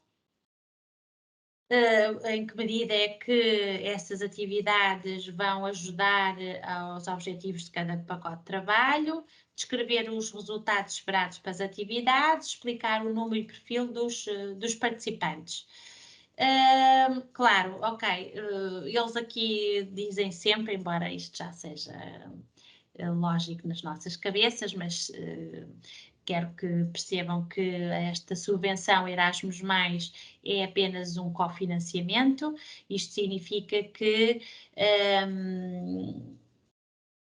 parte desta subvenção pode cobrir alguns custos e que tudo o resto que não for coberto pela subvenção comunitária deverá ser também alvo de cofinanciamento por parte de outros fundos próprios da parceria e que também não pode ter fins lucrativos estes projetos, como sabem.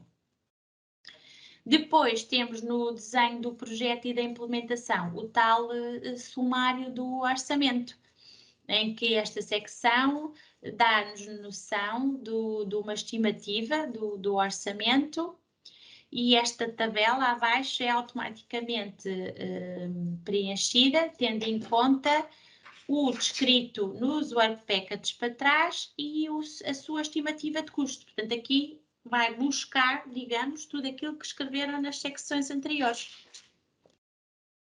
E também a distribuição da subvenção por todas as organizações participantes.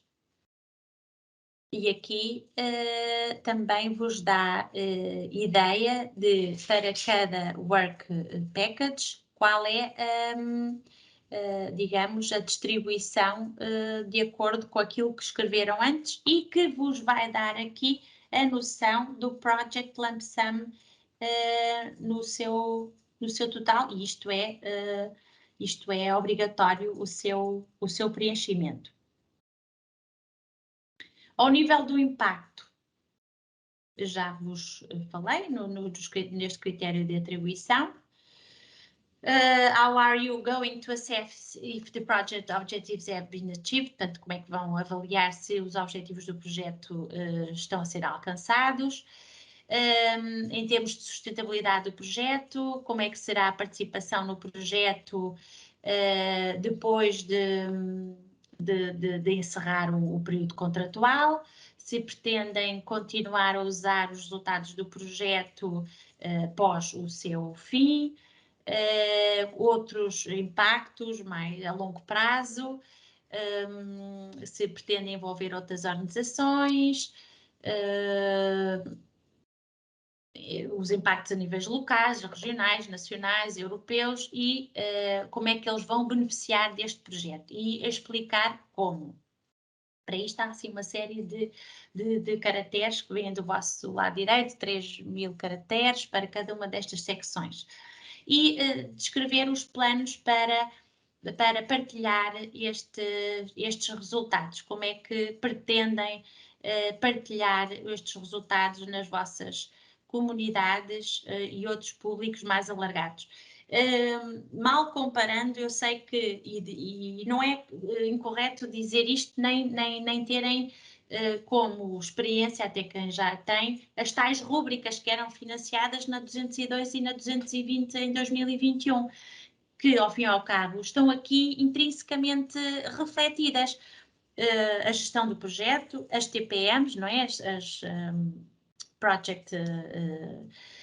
as reuniões transnacionais de parceria, as LTTs, que ao fim e ao cabo eram pacotes de mobilidades e de formações, tínhamos os IOs, que agora são os Project Results, e temos ainda os eventos multiplicadores, que ao fim e ao cabo são estes eventos de promover os resultados, são eventos em que convidam também instituições de fora da vossa parceria, só não há é o cálculo por rúbrica. De resto, para quem tem este esquema mental na cabeça, facilita, a meu ver, até o cálculo do orçamento. Pronto, aqui há um sumário, digamos, de todo o projeto. Isto vai buscar a informação às secções anteriores e acaba por ser uma repetição do modo mais sumário de todas as secções que preencheram ao nível dos objetivos, a implementação, os resultados. Aqui diz please provide a translation in English, mas é natural e se assim for, podem preencher o formulário em francês, em espanhol, em romeno, em alemão, mas por norma, tendo em conta a diversidade da parceria, quero acreditar que sim, que seja o inglês a língua predominante na escrita deste formulário. Portanto, se assim for, esta parte para cima é obviamente repetida para baixo porque, pronto, um resumo em inglês tem de ser obrigatório para que todos nós possamos entender, neste caso a parceria e os peritos externos possam entender a vossa candidatura, os vossos propósitos. Depois, quais são os documentos que devem submeter com a candidatura? Declaração de honra, super obrigatório. Declaração de honra, devem fazer o download da candidatura, imprimi-la e estar assinada pelo representante legal. Ao fazerem isso, devem fazer o download da declaração de honra. Não se esqueçam, por favor, que a declaração de honra tem de ser assinada digitalmente, com assinatura digital, em que é permitido com o cartão do cidadão, mas que venha lá mencionado o cargo do representante legal. Atenção, isto é cada vez mais, lá está, vai ao encontro das prioridades da Comissão Europeia, vai ao encontro daquilo que a direção da Agência Nacional quer, tendo em conta esta era digital, já não são aceitos papéis, já não são aceitas assinaturas manuscritas, todos nós caminhamos para esse mundo digital, ainda que nos faça alguma confusão até entrarmos neste esquema, mas aqui, sobretudo, DO verdadeiramente assinada com assinatura digital. Depois temos aqui outros documentos que sejam considerados por vós relevantes, até ao máximo de 9, que podem ser ilustrativos de todo o trabalho que vocês acabaram por descrever em sede de candidatura, como, sei lá, ferramentas, instrumentos, documentos que suportem verdadeiramente tudo aquilo que descreveram para trás. Os tais planos de risco, as ferramentas a utilizar para comunicação e para os acordos a estabelecer com os parceiros, o calendário, o Gantt chart, outros documentos que ao fim e ao cabo atestem que o projeto tem viabilidade operacional, financeira, para ser levado a efeito. Aqui podem estar já a perguntar assim, então mas os mandatos, onde é que estão os mandatos? Nós não conseguimos ver aqui os mandatos, porque os mandatos só vos vão aparecer aqui, também numa bolinha, quando para trás descreverem as instituições parceiras e com os respectivos OIDs. Depois de estar tudo preenchido para trás, aparece-vos também aqui para fazer o download dos mandatos. Ok? Não se preocupem, não é obrigatório, não são obrigatórios nesta fase de candidatura, serão obrigatórios depois se a candidatura for financiada e viemos a contratualizar convosco, ok? Nesta altura é super recomendável, dá logo outra viabilidade ao financiamento da vossa candidatura. Reparem, uma coisa que vos queria dizer, se uma candidatura está em igualdade de circunstância com a vossa, e se estiver os mandatos, não é critério obrigatório, não é critério determinante para aprovar a candidatura, mas digamos que tem um peso muito maior se for sustentada por todos estes documentos e por o tal mandato assinado por ambas as partes, do que uma que não tenha, ok? Assim como também vos queria dizer que esta história das lump sums, e nomeadamente aqui no VET, há os 250 mil euros e há os 400 mil euros. As candidaturas não vão todas para o mesmo bolo para serem avaliadas. Atenção, vão haver duas ranking lists. Há, imaginem, 25 candidaturas com a subvenção de 250 mil euros e há outras 25 para os 400 mil euros. Vai haver duas ranking lists e vão ser atribuídas a peritos externos distintos essas candidaturas para que possam concorrer a igualdade de circunstância. Nunca uma candidatura de 250 mil euros terá o mesmo nível discricional que possa concorrer com uma de 400 mil euros. Portanto, assumimos que, consoante a lump sum que seja escolhida, o nível de ambição, o nível de complexidade esteja cada vez mais reforçado numa candidatura que tem uma maior dotação orçamental, depois terá outro caráter de inovação e outros resultados a atingir em detrimento de uma de 250 mil euros, que será igualmente importante e pela experiência que tenho em anteriores programas, temos poucas candidaturas com 400 e na altura era 450 mil euros, mas reside ali o bolo, sobretudo, 250, 300 mil euros. Porque é que também se aboliu, e eu compreendo essa parte de eliminar a tal lump sum de 120 mil euros. Não é costume, e sabem do que estou a falar com entidades que costumam apresentar candidaturas, haver candidaturas no âmbito do VET KA2 de 120 mil euros. É raro haver essa dotação orçamental para este tipo de candidaturas. Já na educação de adultos acredito que sim, e muito mais em candidaturas do ensino escolar, porque são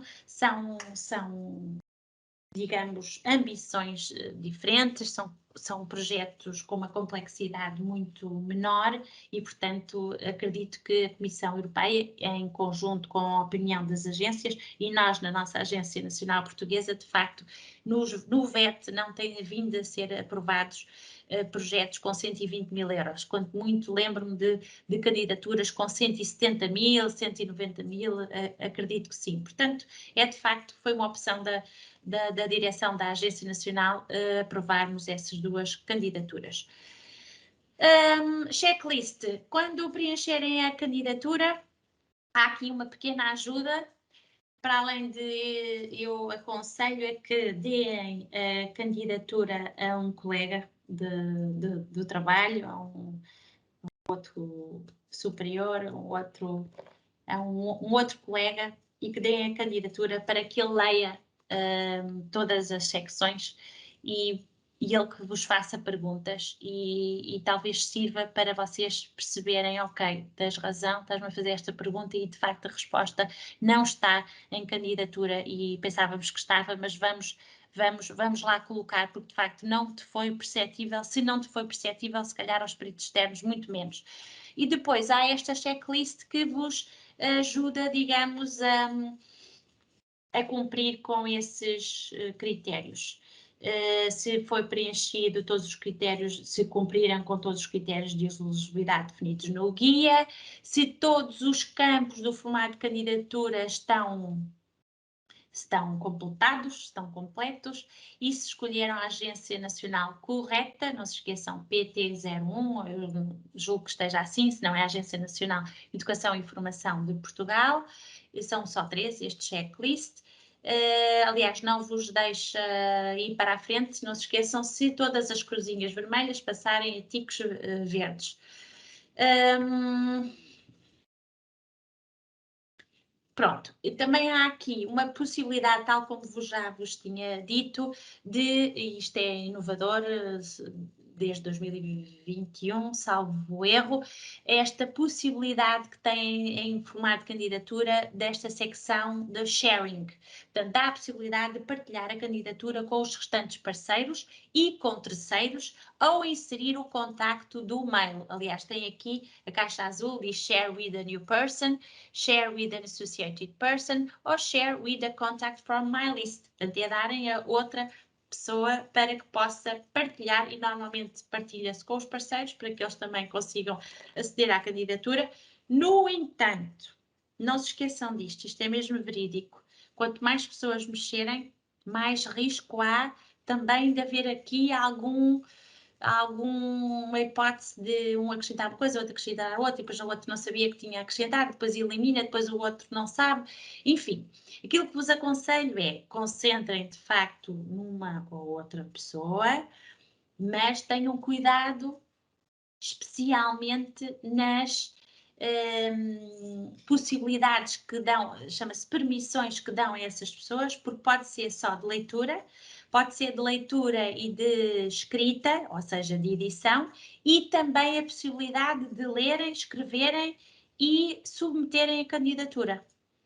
E depois o que é que acontece? O parceiro esloveno submeteu a candidatura e o coordenador não sabia que tinha submetido, ok? Portanto, atenção a esta possibilidade que é fantástica, de facto, todos os agentes envolvidos nesta candidatura devem ter direito a ler a candidatura, a mexer na candidatura, mas atenção, isto é como nos nossos trabalhos, está tudo em rede, mas depois um mexe, o outro altera, o outro elimina, e às vezes há assim algumas tensões que vos pode depois induzir em erros, e não queremos isso, porque depois, chega ao 23 de março e às tantas encontramos 3 candidaturas submetidas, que era a mesma, porque entretanto houve 3 parceiros que decidiram submeter, ok? Também há aqui uma preciosa ajuda, a meu ver, do lado esquerdo encontram Applicant and Beneficiary Guidelines, os guias. Cá está, a vossa candidatura já estará aqui depois submetida, e depois aqui do lado esquerdo, de facto, encontro o chamado Guia do Candidato. É um manual de ajuda de preenchimento da candidatura. Com algumas instruções, aliás, como em tudo o que a gente preenche, tem as suas instruções, poderá ser uma ajuda para vocês. Cá está, Applicant Guides. Depois, pronto, praticamente o que vos queria dizer é que o formulário termina aqui, não é? Portanto, o formulário termina aqui. Que, aliás, tem aqui a Submission History, em que vos vai dizer que, ok, a candidatura foi submetida com o ID X na hora Y, e vai depois para o sistema, e é com base nisso que os avaliadores vão avaliar. Queria-vos também partilhar esta informação, chegada há 2 dias atrás e partilhada pela minha chefe de equipa, a Isabel Joaquim. Este guia, para já só em inglês, visa apoiar os beneficiários dos programas Erasmus+, nas suas atividades de comunicação. Estas diretrizes de comunicação consistem em 5 secções organizadas em etapas cronológicas, Cada etapa é explicada de acordo com a metodologia, o que, porque e como, que visa mostrar todos os detalhes das ações que um projeto irá realizar. Este documento também está disponível, eu julgo que no Padlet, não tenho a certeza, mas julgo que sim, e portanto vai estar disponível para todos os beneficiários e candidatos, aliás. Uma coisa muito importante, sou muito chata sempre a referir, neste caso, a deadline das candidaturas, o 23 de março de 2022, hora de Bruxelas, meio-dia, mas atenção que têm de submeter a candidatura online naquela plataforma até às 11 horas do continente, região autónoma da Madeira, e 10 horas da região autónoma dos Açores. Não deixem, por favor, para o último dia a submissão das vossas candidaturas, nem tampouco, se calhar, o 22 de março. Existem cada vez mais submissões online, como sabem. Esta situação pandémica obrigou-nos a quase que trabalhar 100% com a internet. Se já era difícil em anteriores anos, agora mais difícil é. Tem havido alguns problemas técnicos e informáticos que muitas vezes o sistema está de tal modo subcarregado que não permite depois submeterem a vossa candidatura. Nós somos portugueses, tendemos para apresentar as coisas sempre nos últimos dias. Por favor, estamos a 2 de fevereiro, tem bastante tempo ainda, consoante o nível do estado da vossa candidatura atualmente, mas não deixem de facto para os últimos dias, está bem? Como vos tinha referido no início, isto foi uma sessão que espero não tenha sido assim tão exaustiva, mas tem sempre muita informação, principalmente porque é um modelo de financiamento completamente novo. Nós não vamos voltar a fazer esta sessão 220 tal e qual como hoje. Vamos, caso estejam interessados em assistirem à sessão de apoio ao preenchimento de candidaturas da KPA 210 no dia 10 de fevereiro às 14h30, também até às 16h30, e vamos ter uma hora Erasmus+, com resposta a questões e dúvidas dos candidatos. Para esta ação 220, a registar nas vossas agendas 2, 9 e 16 de março, da parte da tarde, das 15 às 16. Imaginem que têm uma dúvida, imaginem que até lá surgem questões, surgem algumas inquietações da vossa parte, ou que até gostariam de confirmar, ou mesmo, Ana, olha, ficou esta dúvida assim, o que é que acha? Tem aqui uma hora para que se possam inscrever. Nós depois vamos disponibilizar os links. Para a 210 também vai ser as mesmas datas, mas para o período da manhã. E pronto, fora isso, estou, como sempre, disponível no setor do ensino e formação profissional. O meu e-mail, ana.cunha@erasmusmais.pt, também podem enviar para kpa2profissional@erasmusmais.pt, vai para mim, para a minha colega Isabel Joaquim. A nossa sede na Praça da Alvalade, o telefone geral, não estamos na agência a trabalhar, ainda estamos em teletrabalho, mas é como se estivéssemos lá, temos todas as ferramentas necessárias para fazer cada vez melhor o nosso trabalho. Quero agradecer muito à Isabel Joaquim por estar aqui a responder a todas as vossas questões. As questões que não tiverem sido respondidas, não se preocupem, porque nós vamos tratar delas e dar um melhor acolhimento às vossas questões. Da minha parte, despeço-me. E quero agradecer também ao apoio incondicional informático, que não se vê aqui, mas pronto, não consegui pôr o link, é certo, mas vou tentar melhorar essa questão.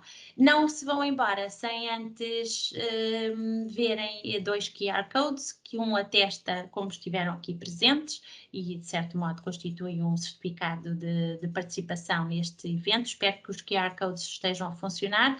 E também a avaliação da sessão. Se não conseguirem, por algum modo, porque tem sido realmente hábito nestas sessões, as pessoas não conseguirem aceder através destes QR Codes, peço ao João ou ao Paulo Almeida, João Gomes ou Paulo Almeida, que disponibilizem no Padlet estes links, por forma a termos verdadeiramente a vossa avaliação deste evento, sugestões, recomendações. E pronto, é tudo da minha parte.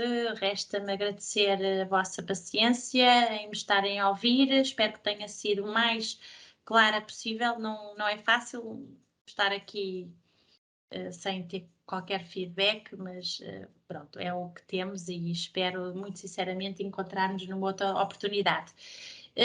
Alguém me deu o feedback da parte do back-office, ou a Isabel, ou o João, ou o Paulo, não sei se me esqueci de alguma coisa.